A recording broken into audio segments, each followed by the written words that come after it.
Karachi test کے دوسرے روز national stadium میں انگلینڈ نے پاکستان کے خلاف پہلی اننگز میں 7 وکٹ پر 275 رنز بنا لیے ہیں۔ انگلش ٹیم کو پاکستان کی برتری ختم کرنے کے لیے محض 30 رنز درکار ہیں۔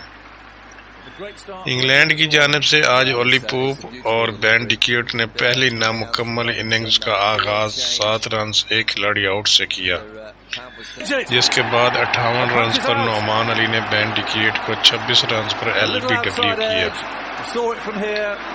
نعمان علی نے اگلی ہی گیند پر جو روٹ کو کیچ آؤٹ کروا کر پاکستان ٹیم کو تیسری کامیابی دلوائی۔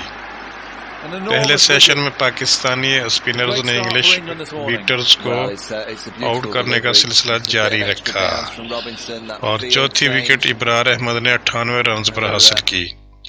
ابرار احمد نے 23ویں اوور میں بہت ہی شاندار گیند کرا کر اولی پوپ کو 51 رنز پر بولڈ کیا، جبکہ کپتان بین اسٹوکس 26 رنز بنا کر آؤٹ ہوئے۔ انگلینڈ کی جانب سے ہیری بروک نے 6 چھکوں اور 8 چوکوں کی مدد سے 111 رنز کی مزاحمتی اننگز کھیل کر ٹیم کو پوزیشن مستحکم کر دی۔ پاکستان کی جانب سے ابرار احمد اور نعمان علی نے 2-2 جبکہ محمد وسیم اور جونیئر نے 1 وکٹ حاصل کی۔ گزشتہ روز پاکستان قومی ٹیم پہلی اننگز میں 304 رنز بنا کر آؤٹ ہو گئی تھی۔